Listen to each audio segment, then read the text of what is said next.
Yo, what's going on, people? This is Aaron Glover, and I hope everyone is doing well today. Today, I want to follow up on that video that was posted about a week and a half ago by instructor Pistol Mike, I believe. I follow the guy on Instagram and YouTube as well. He brought up some key points about the shooting that went down in Chicago, where a 55-year-old woman was shot and killed because a security officer decided to have a gunfight with a criminal, and it didn't end well for the innocent bystander.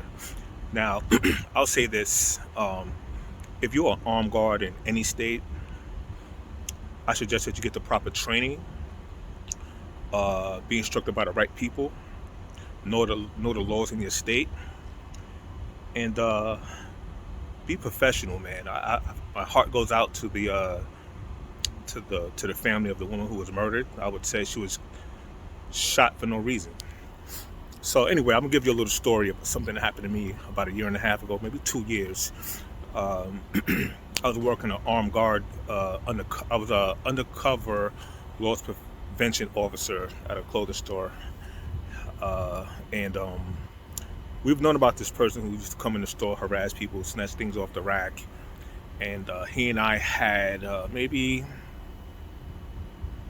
2 to 3 run-ins. The first two went okay. He saw me, he left the first time. The second time he saw me, he flared up a little bit, but then he left the store. Now, on this particular day, I was doing my tour around the store, making sure that, no clothes on the ground, nobody stuffing nothing in their bag or anything like that.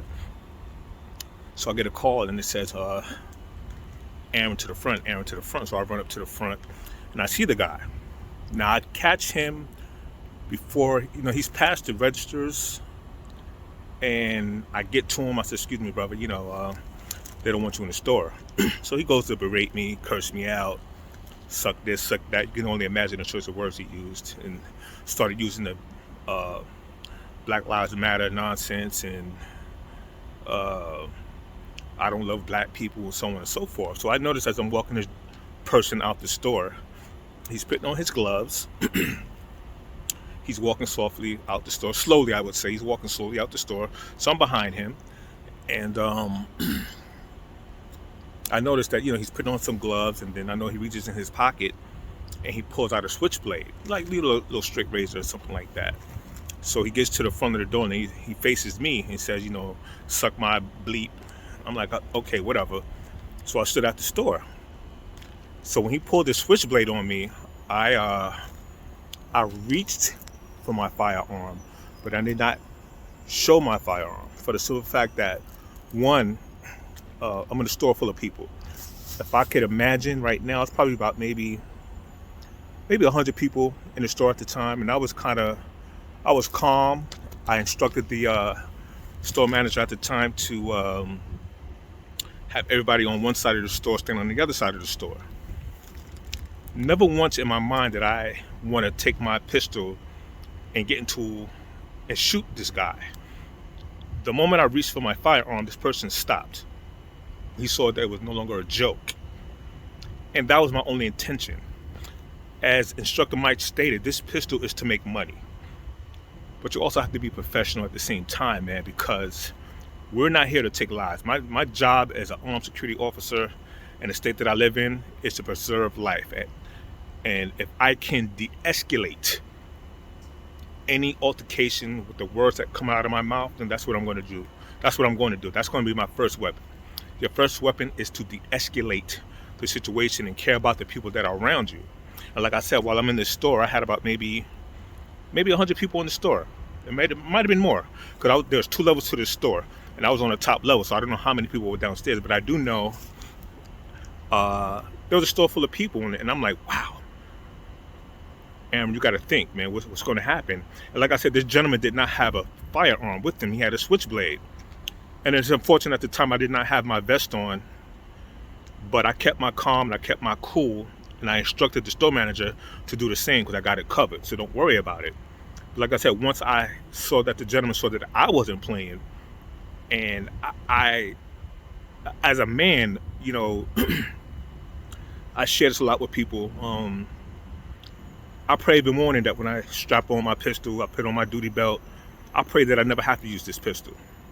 You know, I love what I do. I care about what I do, and I care about protecting people that are around me at the time if I'm working. So I'll say that to say this, man. To any security guard in any state, please get the right training. If you have a bad temper, don't own a gun. Please don't. Um, our job is not to have gunfights in the middle of the street. Uh, it was just a bad situation when I read about the woman. I believe the woman was 55 years old. She's a 55-year-old grandmother at that. And I felt bad for the daughter. I saw the daughter on the news, and she just couldn't believe it. And once again, man, any security guard, if this is the field that you want to go into, and this is something that you love to do, please get the right training. Uh, and be careful, man. I would say spend as much money as you need to spend to become a better guard or a better armed guard. Because on that day, I was nervous. Because I know that if I had to pull that pistol that day, it would have changed my life that day.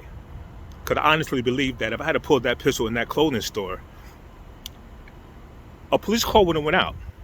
Like I said, there's probably like 100 people in this store, and the call would have went out to the police department that there's a black man in a store with a gun. There are two black men fighting. The call is not going to go out saying that there's an undercover loss prevention officer in this store, and he's backing down a potential threat. That's not how the call would have went out. The police department would have came looking for me. I probably would have got arrested because you're not supposed to brandish your firearm. And like I said, I didn't feel the need to at that time. No customers in the store were hurt. No one was threatened. He only threatened me. And I'm glad that he only threatened me because I think I was able to handle it properly. And I thank God that I did. But like I said, I pray to God every day that, again, when I put on my duty belt and I put on my weapon, that I never have to use this thing. I will, to preserve life, not just to have a bang out in the middle of the street like this is some type of John Wick, John Woo movie, because it's not. This is real life, man. So on that note, I'm going to say stay cool and God bless. Be safe out there, man. Take care of yourself. Any security guard, all security guards, man, just be safe, take care of yourself, man, and once again, get the right training. Stay cool and God bless y'all.